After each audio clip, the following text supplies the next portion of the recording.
Today, we're so excited to share one of our favorite episodes from the Good Dirt archives.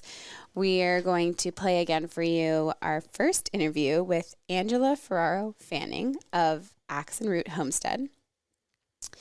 This episode first aired in October of 2021. It was super inspiring. Many of you loved it. In this episode, you'll hear Angela share the story of how she went from being a graphic designer to a homesteader in 2012. And she told her husband she'd like to trade her job for time outside growing food that they would no longer have to buy. And so now she finds herself balancing a life raising 2 boys, managing a working farm, authoring a cookbook and a children's book series, and she hosts a homesteading podcast that you might be familiar with. So enjoy this revisit to Angela's homestead, our initial conversation with her a few years ago, and then stay tuned. We recently chatted with Angela again to hear a follow-up, and we will be airing that in just a couple of weeks here on The Good Dirt. So we hope you enjoy.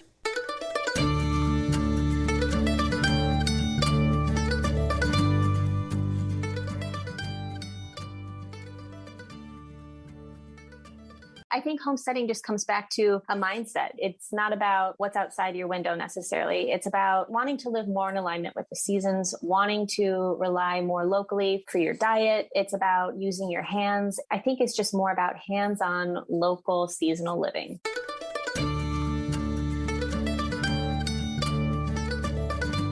You're listening to the Good Dirt podcast.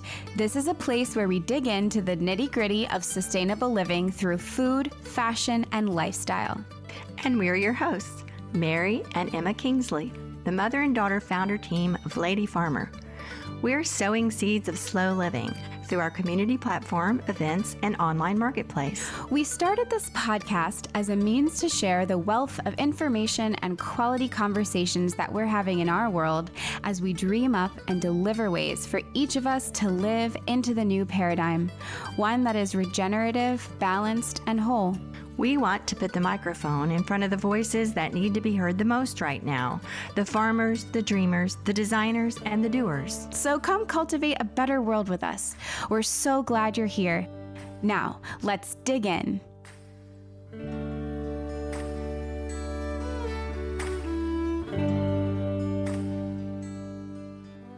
Hello, Good Dirt listeners. Thank you so much for being here with us today in yet another conversation about slow, sustainable living. If you're here for the first time, welcome. We're Mary and Emma, mother-daughter.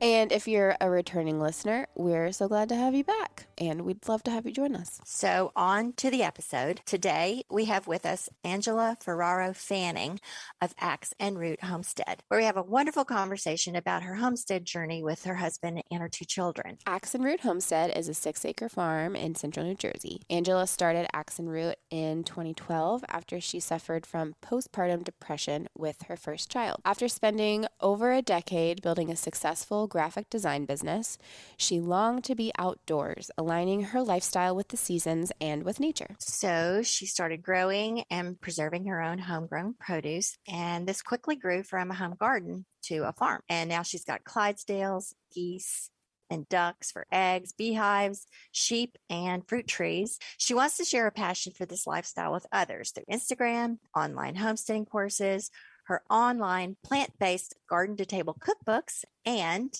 the Little Homesteader book series published this fall. Something that I've loved about talking to people who have embraced this homesteading lifestyle is that everyone can really have their own version of that. There's as many different kinds of homesteaders and little homesteads as there are people on the planet doing it. Yeah, it's like homesteading can be whatever you make of it. I really like Angela's explanation of homesteading as being a mindset. Yeah, I'd never heard that before. That spoke to me, and I think it's really true. And you also, dear listeners, will learn so much in this episode about how Angela has created and is still creating this hands-on, seasonal, and locally focused lifestyle that works for her and her family. And we'll let her tell you all about it. Here's Angela Ferraro Fanning of Axe and Root Homestead. Enjoy.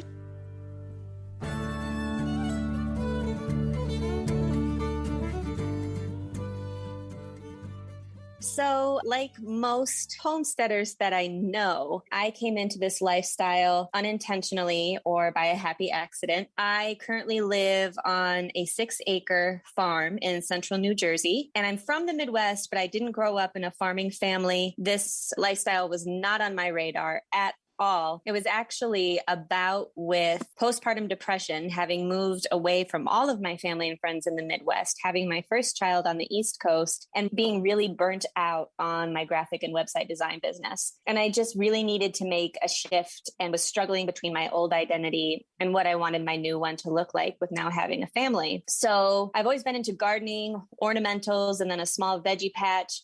And I just knew that I wanted to do something outside with growing my own food, because I think we're all really familiar with all of the recalls that come with spinach or, you know, whatever the latest craze is from the grocery store produce that's going to kill us, you know?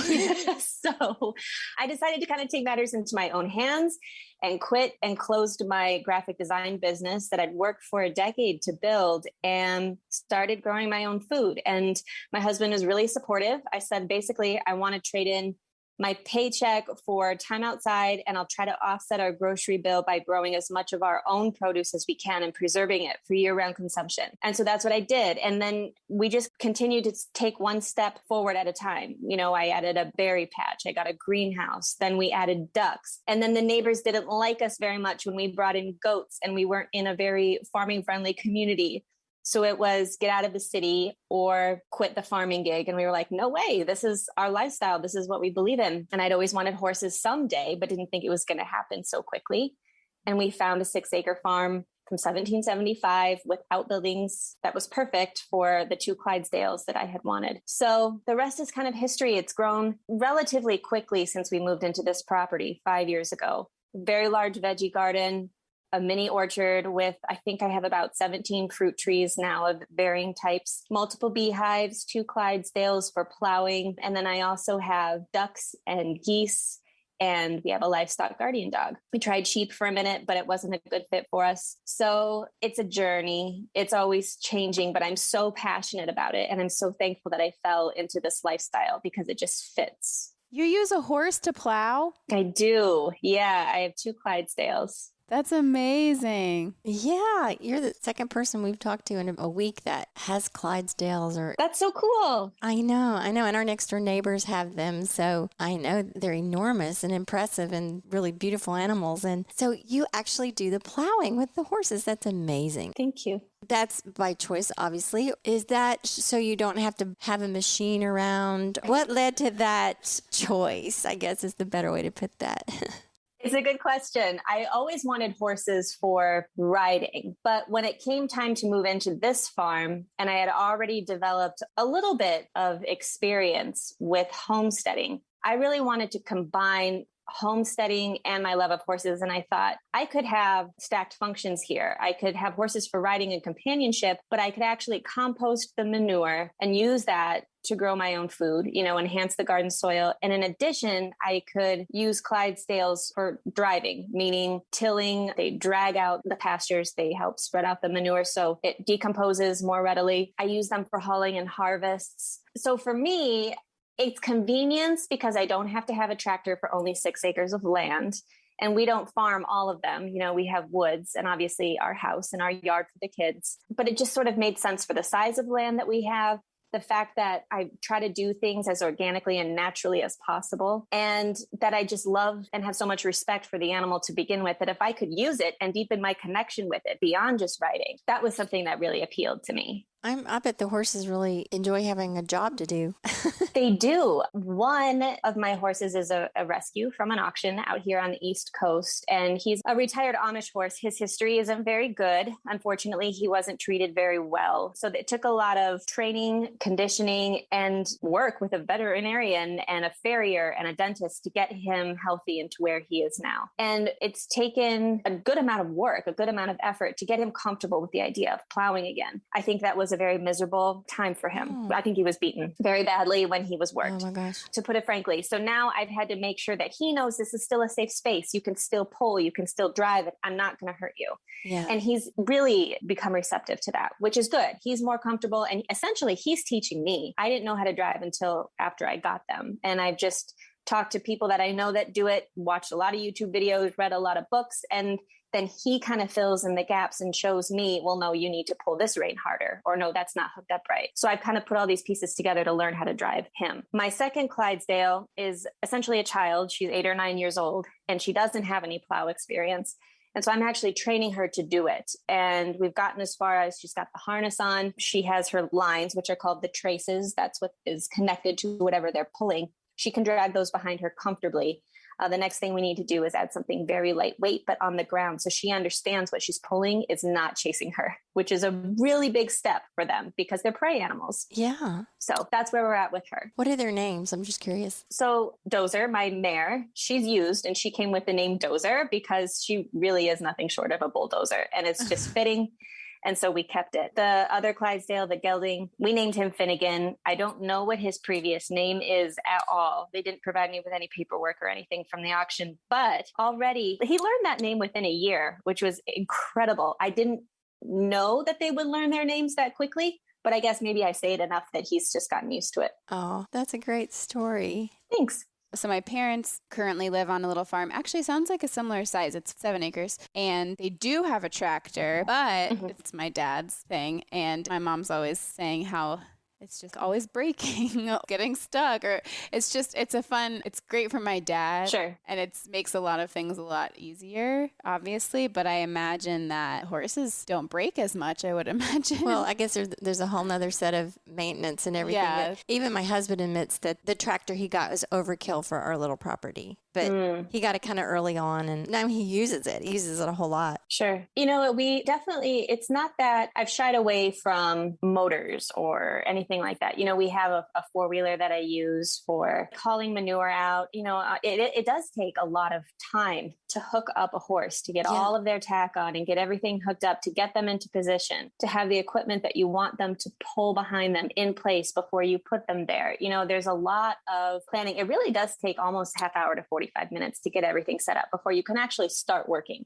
So absolutely, there are some tasks that I just do with my four-wheeler. I can jump on it, start it, go do whatever I need to do, and come back. And that's really important to have that flexibility when you have kids, right? Because there's just so many times where I just need to run out for a quick second to do something. Yeah. There's not a lot of time in a day when I have them around and try to do everything with drafts. But I do really just enjoy the manual process, the connection between, farmer and horse. And I feel that when there's a proper opportunity for that, I do prefer that method as opposed to using a four-wheeler or tractor. Oh, that's fascinating. And tell us how you came up with the name Axe and Root. I'm fascinated by that. When we started the homestead at our previous property, that's when the name started. We just brought it with to the farm we're at now. We don't really swing a lot of axes, literally and physically. My husband just says that I'm a big axe swinger because I'm always just like, let's just go for it. Let's just do it. And he is always like, no, wait a second.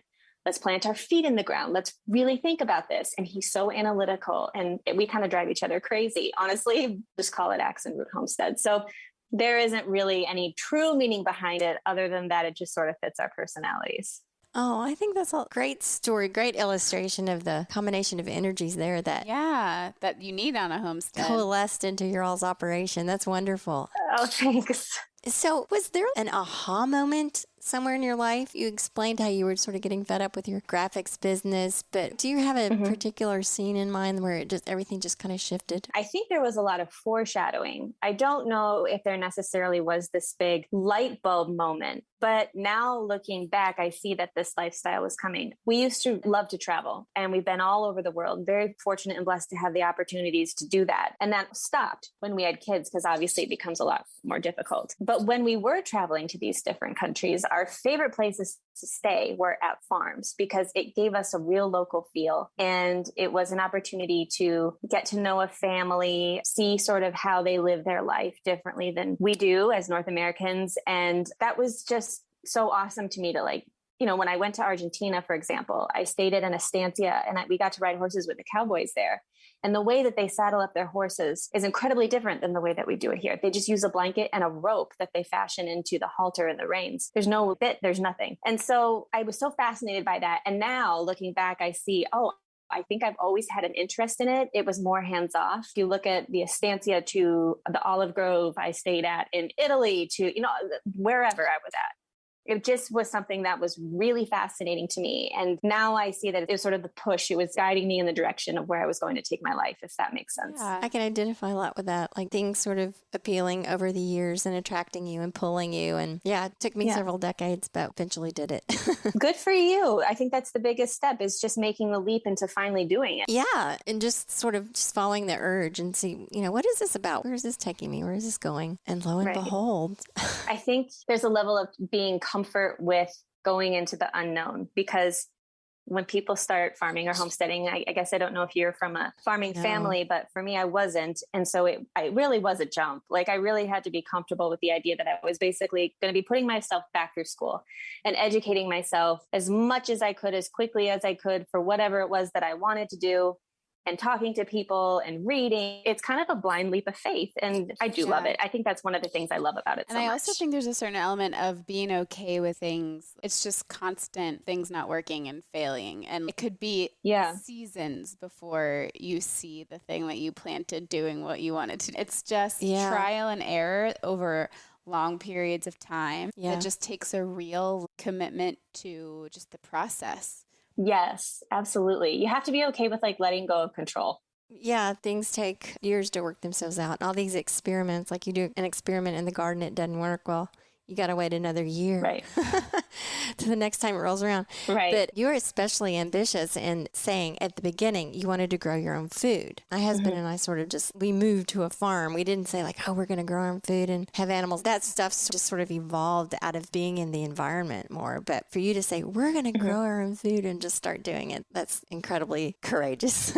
Yeah. And especially at first, how did it work and where did you fill in? And are you like fully growing all your own stuff now? How's that work? Sure. That's a good question. So I mentioned before our first property was only 3/4 of an acre. So already we're on a space restriction. So I learned a lot from urban farmers in inner city communities who grow up and not out, taking advantage of trellises, hanging planter boxes where possible. I replaced a lot of the ornamental landscaping with edible landscaping. And it really became about using every square inch of space, succession planting, companion planting, learning different techniques to work within the physical restraints that I had. It became something where it was, okay, well, first I'm going to grow all of our own lettuce. And then once I feel like I kind of get that nailed down, I'm going to start growing our strawberries, and then I'm going to work on herbs, so it was just sort of picking out one thing at a time, because one, if you try to grow everything absolutely all at once, you're setting yourself up to be overwhelmed. And I think a lot of failure comes with that. And then that's when people want to give up. So it was really learning the nuances, because every plant really does have their own nutritional soil needs. The way that they need to be harvested is unique. So I really needed to tap into each of the needs of the different crops and figure out how to get them to grow as best as possible, as efficiently and as quickly as possible. So I studied a lot and I learned a lot on that. Then it became preservation, because I didn't have any experience in canning. I mean, you can cut things up and put them in a freezer, but that's not actually what you want to do. You want to blanch them, spread them out on a sheet, then you flash freeze them, then you stick them back in the freezer. So I was learning food preservation processes, getting a root cellar set up. And I started picking, we didn't have apple trees. And so I started picking apples at a local community farm where you could go and pick apples for free. And I would take them home, and I learned to make applesauce and learned how to preserve them for consumption for several months out into the winter season. So it really was just learning step by step. Initially, it didn't replace our grocery bill by any means. I mean, we still need dry goods. We still need flour. I learned to make bread, but it put a huge dent in our produce bills. And honestly, my husband and I felt a shift in our health, because the fruit and the vegetables that we were eating was so much more dense with nutrition than what we were getting on grocery store shelves. Yeah. So we started having more energy. We were sleeping better. And it really did make a difference in our day-to-day functioning. When we moved to the bigger property, I got the beehives and we started bringing in honey.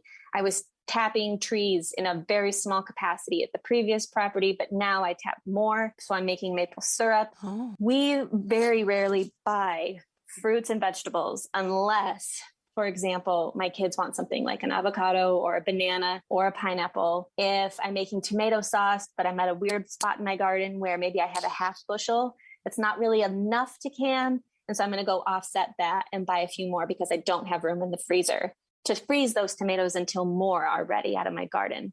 So yes, I still do absolutely go to the grocery store for all of our dry goods, condiments, and sauces, but we're no longer reliant on it, which is really liberating. I don't have to rely on a grocery store in order to get my food, which was huge during the coronavirus. We didn't go to a store for 3 months. And we were absolutely, totally comfortable. We were fine. That's very cool. Yeah. What about your meat? Did you mention that earlier? Do you guys raise any meat?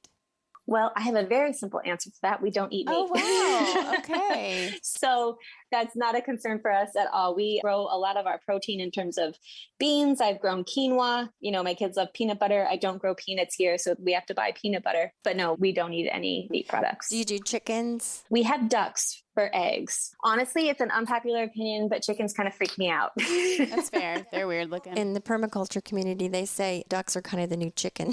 Yeah, they're more hardy. And they tend to, I think it's a very sensitive topic still. A lot of people, they tend to get a little worked up when you say that chickens aren't as healthy as ducks. But the reality of it is there just aren't as many diseases that affect ducks as there are chickens. And they are naturally more hardy and resistant. Sure, they can still get sick. Sure, there still could be outside in a stream that could make them ill. But as a whole, they are incredibly low maintenance animals. I wonder if they are less prone to predation because they're bigger. That's a thing. Personally, we have experienced still a lot of predator attacks. We have a livestock guardian dog, and we also have geese, guardian geese, to protect the ducks. We live on a little waterway, but it's enough water that we have heron and crane that come through here, and they actually pierce the ducks. They stab them with their bills because they're like long swords. Oh, I've heard of this. They eat ducks, yeah, as do hawks when they're young. We also have bear, bobcats, coyote, supposed mountain lion coming down out of the mountains in Pennsylvania nearby. So we definitely have a high predator load. So that's why we bring in the dogs. Wow. Tell us about a day in the life at Axe and Root Homestead. And I know you have kids and you have all these gardens and animals. So tell us about your day. Sure. So my day starts about 6:30, 7 o'clock. I get up, I make the coffee. I let our house dog outside, a golden retriever. And then I go outside. Axlu, our livestock guardian dog, is then done with his shift for the night. So he gets fed, and usually he comes in the house if it's hot. And I let the ducks and the geese out, feed the horses. And then I go back in for breakfast and I make the kids lunch, and we just sort of have our morning together. And then when the kids go off to school, that's when I come back outside, do the farm chores, weeding, planting, harvesting, or whatever major project I have around the farm that time of year. It could be checking bees, it could be harvesting sap for syrup, could be building something. But I try to get everything done while my kids are away so that when they come home, I'm on their time. And it's a good balance for me as well. It's a nice break because the farm can be very consuming, especially when you live there. So the kids come home from school, we spend our afternoon together, and then it's time for dinner and then time for evening rounds, closing everything up, feeding the animals, making sure everyone is safe and secure. And then it's just winding down time for everybody for the night and going to bed and repeating it all the next day. There are some unique things, unique projects that have been coming up lately. A lot of book writing has been happening. Yeah. We donate harvest to the food pantry. So that may take up a day here and there. So it really no 2 days are alike. Honestly, I try to follow a routine, but it varies. I know what you mean. Yeah. And especially this time of year when you've got your tables piled with squash or tomatoes or something, and you have to do something with it or it's going to go bad. And Yes. So I know what you mean. So how many kids do you have, and did you have to homeschool them last year? I have 2 boys. I have a 4-year-old and a 9-year-old. Last year, so when COVID started, the schools closed down. They started doing impromptu remote learning. So they would log onto the computer. Yeah. Then we had, our summer vacation. Last year, I think we started the year remotely, but we ended up going sort of on a half and half schedule. They would go to school for a few hours a day. They would come home, they would log on. And it was in an effort to reduce the time they were spending in the classroom, but they were still getting a full day's worth of education. But when COVID started initially, and the parents really had to get involved in the education of the children, that was such a challenge, as it was for everyone, right? We're all of a sudden in a different lifestyle. But managing the farm, yes, absolutely, was challenging when having kids at home and trying to be hands-on with their learning simultaneously. Oh, yeah. Do they get involved with the farm much? Like, do they have chores and stuff? I think it sort of depends on the season. Right now, it's a bit too warm. they're more apt to want to come out with me in the spring, after they've been cooped up all winter. And then likely when it cools down a bit here, they'll want to come out again. Yeah. But sometimes they harvest. They like to help put the ducks away. They like to get the eggs. Mostly I try to never enforce it as a chore because I've heard horror stories of people growing up on farms and their parents not letting them play until the farm chores were done. And this is sort of a lifestyle that I've chosen and they've sort of fallen into by default then. It's not something that I chose for them to do. So they're more than welcome to join me, but they don't have to. That's cool. You're a cool mom. Yeah, I think that's very wise. Thank you. So what do you consider to be some of your greatest challenges in pursuing this lifestyle? And then also on the other side, what are some of the greatest joys and accomplishments? What are you most proud of? There is nothing like making a meal 100% derived from ingredients that you've made at home or grown at home. Oh, yeah. That is just my heart bursts. And then if you feed that to my kids and they actually like it, oh my God, overjoyed, right? Like that is just the cherry on top. It's perfect. And it makes me so happy. But, just being able to harvest your own food is huge. Being able to walk up to a sleeping Clydesdale who is laying down and is naturally a prey animal and doesn't want to be approached when they're sleeping, but they're okay with me snuggling up next to them while they're on the ground. This 2,000-pound animal, that's amazing. That's a really cool feeling. Getting to open up a beehive. I mean, secretly, I kind of hate keeping bees because it's a lot of work. And every time you want to go in to do something very quickly, it takes an hour. And it's unsettling, truly, when you have all these bees flying all over you. But what magic to be inside their hive and see in between the frames and look into that world that most people don't ever get to see. That's a privilege. And then getting to feed my community, with the donations to the food pantry or having friends over and having them help with the harvest or eat something that I've grown. Those are all very prideful experiences. The bad things would be that you're never, ever, ever going to get everything done that you want to get done in a day. And you have to learn to be okay with that. And if you don't learn to be okay with it, you're going to drive yourself crazy. There's just not enough hours in a day. And I don't want my kids to remember me working all the time. So I have to be okay with not getting everything done. And that's taken a long time for me to sort of be okay with. And then also knowing that you're going to make mistakes, you're going to lose animals. Those are always the hard parts, right? You mentioned losing your chickens. When something does get to my ducks, which is why we ultimately then had to bring in a guardian dog. That sucks, when you're supposed to be the steward for those animals and you didn't protect them as well as you could have. So there's definitely bad days, bad experiences. But I think most homesteaders and farmers would absolutely tell you that the good always, always outweighs the bad. Oh, for sure. So you said, you like to get the farm chores done before the kids get home so you can be with them. So what do you guys like to do when you're not doing farm chores or cooking? Do you like to read? Are there favorite books or movies? And what do y'all do as a family in your free time? Sure. So we like to do little day trips together. We go to other farms. Yeah. We go to other farms. We go to wineries. We even take the kids with. We go out with friends. They come to our house. We go to theirs. We're very social. My husband recently started sailing. He has encouraged me so much with the farm. It really is sort of my thing that I want. And I encourage him to go do his thing as well, which is sailing. So recently he's gotten a sailboat and we go on the boat together from time to time as a family. We do a lot of reading. We play a lot of games together when we're just staying at home. Mealtime is not just a quick dinner and then getting up and leaving. We actually sit down together. We chat. It takes a little while. Cooking together is a process. Personally, I'm a very big reader. I'm a sucker for crime and thrillers, and I also like Russian literature. So I do like to read year round. That's sort of my closing before I go to bed at night. Oh, yeah. I love Russian literature too. Anna Karenina. Do you? Oh, yeah. I love that you guys sail too. That's great. Yeah. And so where do you sail? Yeah. So we don't sail on the ocean. My husband's too new for that. It's going to take a few years to get some practice under his belt, but there's a little lake about 15 minutes from our house. And so we actually went with the kids just on a hike out there one day, and there were a bunch of sailboats for sale.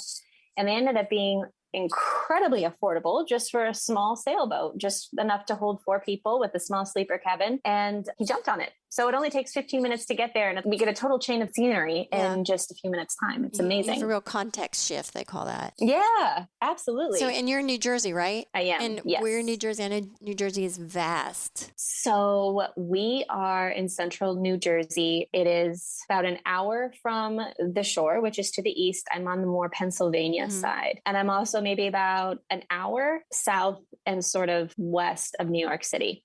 And then it only takes about an hour north of here to get to the Poconos. So we really have all different landscapes around here. I do love it here very much. Originally, when we thought about moving to New Jersey, I just pictured Newark. As I think most people tend to do. You just picture the concrete and the turnpike, but it's absolutely stunning when you get out of that area. I hear that over and over again. And this is not the first podcast where we've talked about how surprising it is that New Jersey is beautiful. It's come up before. So it has the Pine Barrens and all of that. And do you ever get an itch to go into New York? I do. So that's actually why we live out here. So I'm an art major. And when I was in college, the art program there offered trips over spring break every year. You jump on a big Greyhound bus and it would drive 22 hours straight to get from that portion of Wisconsin to downtown New York City. And so I did that for multiple years and completely fell in love with the city and was just hell-bent on living there someday. And I got really, really close when my husband accepted a job out east. Initially, where his office was located at the time, we could have lived in the city and commuted. But I was my third trimester when we finally moved. And it was like, you know what? No, we're not going to try living in the city and then have him be an hour or more away by car if I go into labor. I need to be closer to his office, closer to the hospital.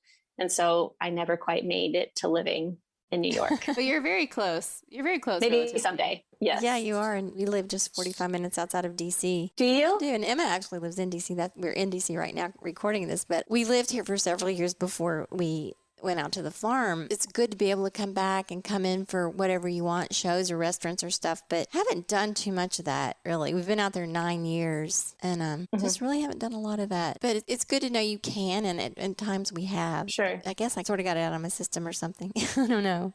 Well, we'll take the kids in occasionally to see like a Broadway show or to take them to a museum or something like that. Of course, there was a long, long period of time where anytime we had relatives in from the Midwest, we all had to go to Times Square. And I think that really put a bad taste in my mouth about going to the city for a while, because I was just constantly going to these tourist infested areas. They're so busy and you're, bumping into each other. And my favorite bookstore is in the city, which is called Strand.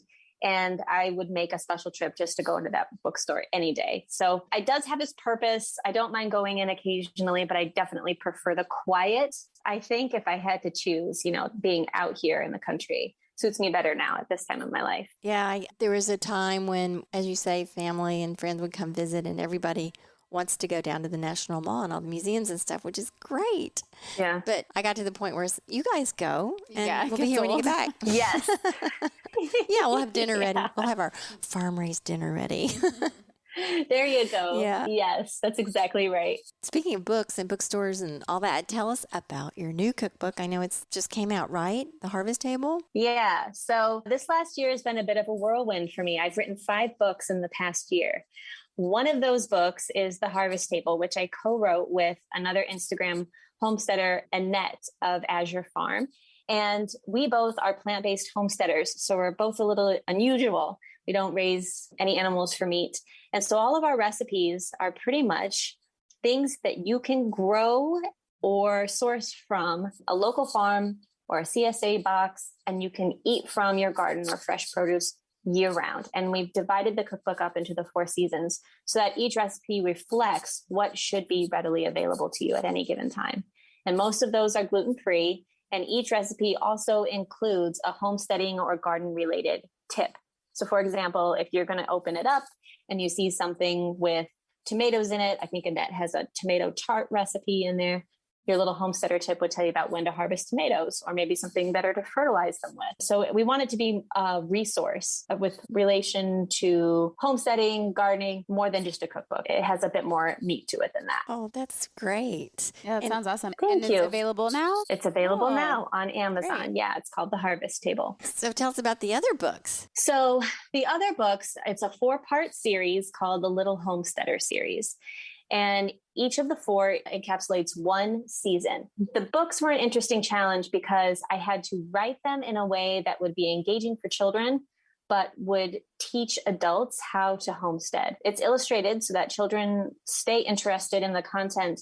However, it's available in not only the US, but in the UK, New Zealand, and Australia, with the rights to print in other markets all over the world. So that means with primary markets being the US and the UK, I had to create activities and recipes for ingredients and for the climates that both countries share, which was really interesting because we say things differently. Yeah. Our measurements are different. Even our ingredients are different. So that was a bit of a learning curve for me, but it's recipes, activities, and wisdom. And it's all printed on recycled paper with vegetable and soy-based inks. It's completely eco-friendly, small shop printing. And unfortunately, due to COVID and the canal backup, I think it won't be coming out in the US until spring. You'll find the spring and summer seasons in 2022 and then fall and winter next fall. However, in the UK, New Zealand, and Australia, and any other markets that are printing, the fall and winter titles will release September 7th of just this year. So just another week. Oh, wow. That's exciting. Oh, you must be really excited about that. That sounds so great. I know all these homeschool families are going to love this. I hope so. I tried really hard to make it something that people could use for that purpose. It would be something that families could do together. They could do it just, randomly for random family fun and togetherness and activities, or they could use it in a homeschooling capacity. So it's definitely educational and also really hands-on. So everybody can be involved. Oh, wow. And also you were saying things are different in US and UK, but I imagine aren't the seasons even different in like Australia? It's like a different hemisphere. So did you have to switch them? I was going to ask that too. Or I guess they're the same. They just happen at a different time. That's a good question. So I don't know how the publisher will be handling that. I don't know if on the spring title for Australia, it'll show snow on the cover. But that was something that we definitely had to tap into. So in the UK, they don't get a lot of snow. It's more of a rainy season. And so I had to limit the amount of activities that involved snow to like one. It was a challenge, that's for sure. And you have a podcast as well, don't you? I do. I'm very busy. The podcast is called The Definitely Not Simple Life. It's myself and two other homesteaders, Mandy of Wild Oak Farms and Renee of Mountain Woods Farm. And we're all located in different geographical areas across the US. We all have different animals. I'm a vegetarian. They raise animals for meat. But each episode sort of covers a different facet of homesteading. So we might be talking about canning on one episode.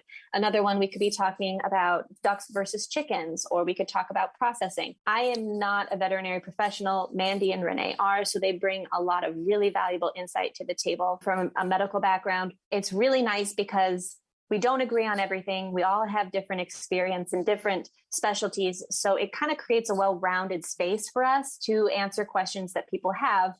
And a lot of it is beginner content, things that people feel like they're embarrassed to ask. They feel like they should know it, but how else would they know it unless they have hands-on experience? So it's created a nice space for us to be able to answer questions and educate the homesteading community. That is so cool to have all of those different perspectives. And it is really interesting that you are a homesteading vegetarian, actually. Yeah. I think maybe people who are more not as in this world, that might be more obvious to them. Mm-hmm. Kind of, people want that nature and want to be close to nature. Of course, they'd be a vegetarian. But actually, in homesteading land, that's not quite the case. So it's just really interesting. So have you ever been tempted to not be a vegetarian? I don't know. Did you come into it as a vegetarian? Sort of what's your overlying philosophy behind that? Sure. And you don't have to tiptoe. I don't get offended. I know it can be a really heated and taboo topic for some people. For me, I used to eat meat up until about a decade ago. And my husband just wasn't feeling very energized. Anytime that we had a meal that contained a lot of meat, he just didn't like the way he felt afterwards. He felt really heavy. So we started experimenting with more vegetarian options. And then I also felt that personally, I just had more energy and I wasn't feeling so weighed down by my food. When we started homesteading, though, it sort of put the nail in the coffin that I definitely just sort of wanted to stay a vegetarian from here on out, because if I was going to eat meat, I would want to be able to raise it myself and process the animal myself. I feel like caring for the animal and then processing it yourself shows the ultimate appreciation for the fact that that life is giving you life, essentially. I can't process an animal. Yeah. I just couldn't bring myself to do it.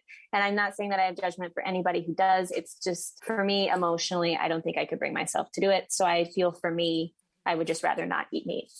Yeah. We both eat meat, and we get our meat from a farm. Mm-hmm. We let someone else Yeah, raise I don't it know if responsibly. like you and I could. I have done it, but I don't think I could do it regularly. No, I'm like totally in sync with that idea that if you're going to eat meat, you really need to appreciate the source and to have knowledge, at least knowledge. If you're not going to do it yourself, have knowledge that the animal was well treated and well fed, because you want the best nutrition and all that for the animal and then later on for you. And to know that it was responsibly harvested and humanely harvested and all those things. We're not set up to do that ourselves at our farm, but we do support a very responsible farmer in the area that does all those things, and that we know them well and we know a lot about their operations. So that's our way of handling it. And then also being in the CSA is a full diet CSA. We get dairy, meat, grains, beans, produce. It's really unusual. There's not that many of them in the country. Wow. Yeah, it's amazing. That's impressive. So that frees me up in the garden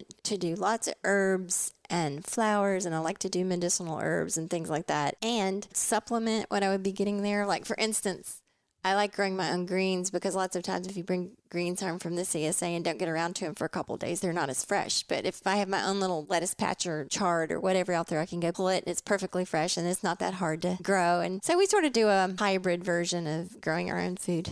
Sure. That's great. I think when I tell people my mission is to grow my own food, I think some people might be overwhelmed or turned off by that in a way, because they think, well, maybe that's what all homesteaders look like, right? Is they're really passionate about growing all of their food 100%. And I think I tend to be, I don't want to say an extremist, but I think I'm an unusual case, because for me, I do want to grow as much of my own produce as I can. But I think there's absolutely nothing wrong. And I encourage people to source locally. You know, right now I don't have as many apples as I'd like because my trees are still young. So chances are I'm going to go pick out some bushels from another local farm. I think that it's just about weighing your time and where you want to put your energy versus how locally you want to source your own food. Oh, yeah. Right? I mean, that's the bottom line. And that's, we talk to a lot of people on here. And the main thing is the importance of eating locally, not having your food shipped around the world or across the country. And you said it earlier, appreciating the nutrition density and superiority of these things that are grown responsibly and close by and all that. So I like to think about, another one of our Good Dirt podcast guests said that it comes down to kind of a estimated figure, but it takes about 1/4 of an acre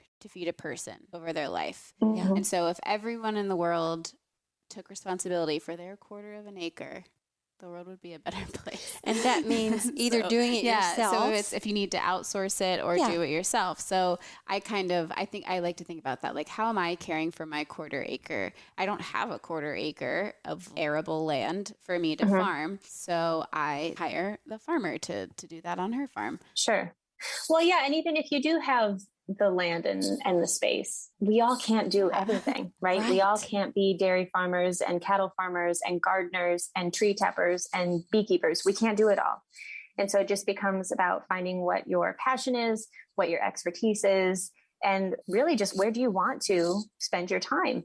And if it's not in the garden, or if it's not caring for livestock, then you find, like you said, somebody that you trust, that you respect, you like their practices, to source those goods from. And it becomes a beautiful community thing, because in our community, like, my mom makes a lot of milk kefir, and our neighbor bakes a lot of bread, and, we have a fruit orchard down the road. And so it really turns into a beautiful symbiotic bartering community. And we want people to understand that the word homesteading, maybe historically in this country, it started out to mean very self-sufficient, like you did everything. But I like to think of the modern homesteading is more of, like, as Emma says, a homesteading community. You do what you have time for and what you choose to do, but there are other people, hopefully, in your community that'll grow the blueberries or bakes the bread or whatever, and everybody can just take advantage of everybody else's expertise and where they're putting their energies. Absolutely. I think homesteading just comes back to a mindset. It's not about what's outside your window necessarily. It's about wanting to live more in alignment with the seasons, wanting to rely more locally for your diet. It's about using your hands and revisiting some of those trades that aren't as popular anymore, and doing things manually instead of with a machine. I think it's just more about hands-on, local, seasonal living. Being in touch with the things that we need every day, being in touch with the source of what we need every day, I think is really key. Yeah. Right. So what does the good dirt mean to you? I think just being a grower, somebody who gardens, I take it literally. And I just think that good soil, good dirt is the foundation for everything. You cannot have a good harvest. You can have a tomato, but it can lack all nutrients. If the soil that it wasn't grown in isn't properly nourished, you have to give back. You can't keep taking from the earth, from the dirt, from the soil. You have to feed it. You have to put back into it what you take out of it. And for me, the good dirt is just understanding the relationship between soil and your food and ultimately you as a human, and taking responsibility for that and just giving back to it. Yeah. That's so true. I haven't thought of it like that. You have to give back to it. Yeah. You have to. The good dirt is reciprocal. Yes. It's a reciprocal relationship. You might be the Yes. first person that's ever touched on that, Angela, actually. Oh, well. You get the award. That's cool. So in closing, what would you like to leave our audience with about yourself or the work that you do, or just anything else you want to talk about that we haven't covered? I think a lot of people, at least I did, started listening to homesteading podcasts, farm podcasts, because there's some sort of glimmer of interest or longing to get back to roots. And then followed by that energy and that interest is usually a feeling of not really despair, but almost like, this is too hard. I can't do this. I'm telling everybody listening that you absolutely can do it. All you have to do is start with a tomato. Go to the store, get a seed, get a seedling, put it in a tomato pot, and just see how it feels to grow your own tomato plant. Taste that tomato, harvest it for the first time, and you'll know what it is to be a homesteader, because that feeling, that pride that comes with harvesting that first tomato is addictive.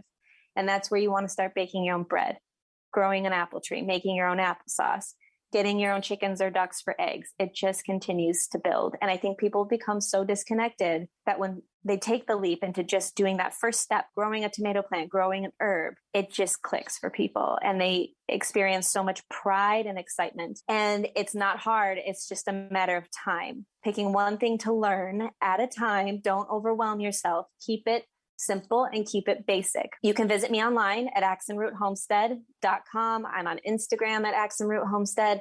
I offer online courses through my website. So if there's something in particular like soap making, tree tapping, growing your own food that you want to learn, but maybe just haven't found a good way to do so, I can teach you those things through my online class that you stream at your convenience. But it really just is a matter of taking that first step.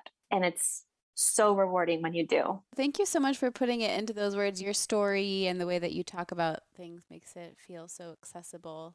Yeah. In a way that I know sometimes it isn't for people. And it's really wonderful that in these times, we don't have to be isolated on our homesteads. And as we were saying just a minute ago, we don't have to do it all by ourselves. There's so many resources and so many people, and everybody in this community is so willing and eager to share their experiences and their knowledge, and it's just really very uplifting. I have found definitely more often than not, homesteaders and farmers are some of the most kind people who just want to help others. Yeah, because it's just such an we exciting... literally can't survive without each other. Like there's no such thing as like competition almost. Right. It's like, this is true. Yeah. This is true, but it's really cool. It's just such an exciting effort, movement, or whatever, and it's just very healing, I think, for our souls and the soil and the souls and all of those things. But well, thank you so much, Angela. It's been such a pleasure talking to you today. Oh, thank you so much for having me. It's an honor to be on your podcast. I appreciate it so much. Thank you for asking me. And we look forward to checking out your books and your podcasts and all those things. So thank you so much. So thank you so much. We'll talk to you soon. Bye. Bye.